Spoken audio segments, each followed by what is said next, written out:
Welcome, ladies and gentlemen, Skag and Bones back with another video, and as you can see, the Diamondback Response Custom. So this is going to be a gear update for this bike. I know I've already done a couple videos for you, and I did a actual tour and walk around of the bike setup with this bike about a month and a half ago. But I wanted to do an update, did a couple extra things, and then probably in the next couple weeks we're going to have a drivetrain update where we are going to be turning this into a 2x, mostly because I don't want to do a full 1x conversion because it's only a 9-speed, and I still want to keep the lowest 20-tooth gear on the front crank. So I want to have the 30 and the 20, and that'll be perfect for this 36-tooth cog on the back. So if I had a bigger one where I was going up to a 40, I would probably just go to 1x, but because this is a 9-speed, I don't got all the smooth shifting that you would with a 11 or a 12-speed, so we're going to just go with the 2x system. And Shimano 2x systems are still very reliable, very good. So what we're going to be doing, just update-wise, we're going to be throwing a bash guard on. We're going to be throwing a 2x chain guide on, which is a roller system on the bottom, which is a chain tensioner, pretty much, so we won't drop any chains. Of course, we'll be limiting the front mech, and then eventually, because I found them for about 40 bucks, we're going to be putting on a Shadow Plus with a clutch mechanism, one of the plain Diora rear mechs. Okay, so you can get the XTs, but the plain Diora rear mechs are about 40 bucks now on Amazon, and so eventually that's what I'm going to do. So, but we also still have to do a change of the fork, because that's really the only other thing that was original as well on this bike. So pretty much the only thing original still, like I said, is the frame and the fork. Okay, but I want to change out that fork. I don't like it. Okay, so let's start. So first thing we look at, as you can see, obviously, is our giant wheel set. As you can see here, we have the SXC2 wheel set. This comes as a set. They are DT Swiss hubs, and they are fully the bearings are sealed cartridge bearings. So great bearings in these, but pretty affordable at anywhere from 200 to 250 bucks for the set. Okay, so not too bad for this style of wheel. Now you can get these in 26, 27.5s, but these were very common in 26 size. So that's kind of why I bought them, because this is a 26 bike. As far as the tires are concerned, these are Kendas, as you can see, and these are the Kenda Kinetics. These are downhill tires, and I know I'm upside down here, but as you can see, these are the 26 by 2.6. It says 30 to 50 psi, but I'm running about 20 psi on these. I find that I can run quite a bit less on these, so I'm getting about 18 on the front, 20 on the rear. My previous ones I was running about 25, and that was with a thinner tire. Obviously these are the low end of the Plus.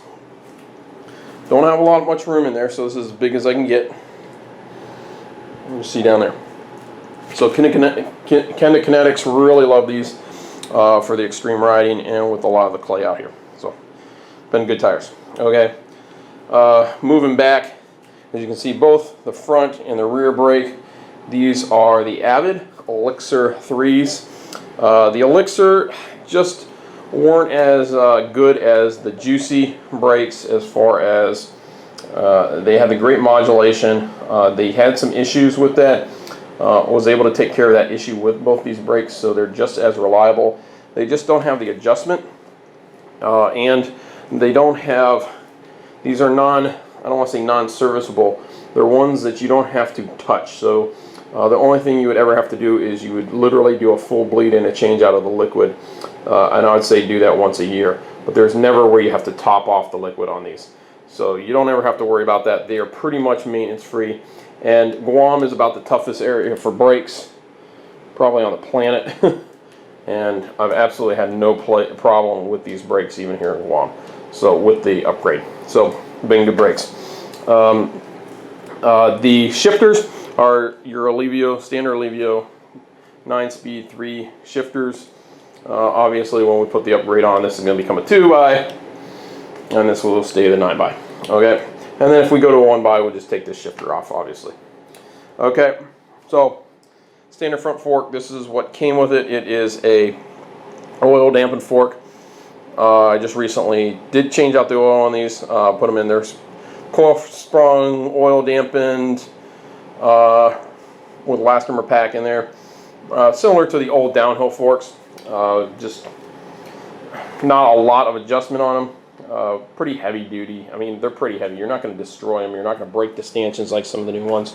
But they are heavy, and they aren't, I don't want to say they're not comfortable. There just isn't a lot of adjustability in them. So those are going to get changed out at some point. Okay? Plus they're quick release. Now, skewers. We're going to look at the skewers here. These are DT Swiss. They are stainless steel 9mm through skewers, so they're pretty heavy duty. Those you're not going to break or bend. Have the same thing in the back. The front's a non-named DT Swiss, and then as you can see in the rear, this is a named one. And it, once again, like I said, the skewer itself is actually stainless steel, very heavy duty. Okay. Let's see some other things. Giant bottle cage. Nothing really to write home about there, just a very simple one. Bontrager pump. The thing I got with this pump is it does have, what do you call it? It has a gauge on it, so you can check your pressure, and that's kind of important for mountain biking. Obviously, we have our Alivio front mech. Nothing super fancy, but it works really good. It is a top pull and bottom swing. So, I mean, sorry, it's a top swing, so it swings up by swinging down. And it is, but you can have the cable come from the top or from the bottom, it doesn't matter. 40, 20, and 10 on this, or I believe it's 40, it might be 40, sorry, no, 40, 32, and, or 40, 30, and 10, or 20, sorry, yeah, 40, 30, and 20. So outer chainring is going to come off. I'm going to put a bash guard that's a little bit smaller than this, just for the clearance here for the mech, and then we're going to put a guard with an inner bash guard on it. Okay, Alivio crank arms. These are the Holotech 2, as you can see. External bearings. These are Diora, the old Diora bearings. Pretty good, pretty high-end bearings. Nice, as you can see, these are Holotech 2, so they're closer to what the Diora was. Alivio, you're not going to get these anymore. Pretty much what Alivio did is they copied Diora for a year, and then no one bought them. And they weren't expensive. It's kind of like what happened with Sora and Tiagra when they got all the trickle down from the 105 group set and the Ultegra group set, except for the fact that in the mountain bike range, no one bought this thing because the Diora dropped in price and was almost the same, so no one really bought this. So I got the group set as a steal, pretty much, for what it would cost for a crank arm, front mech, rear mech, and I got the cassette and I got everything else, the bearings, everything, for less than 200 bucks, I think, for 170 bucks for everything.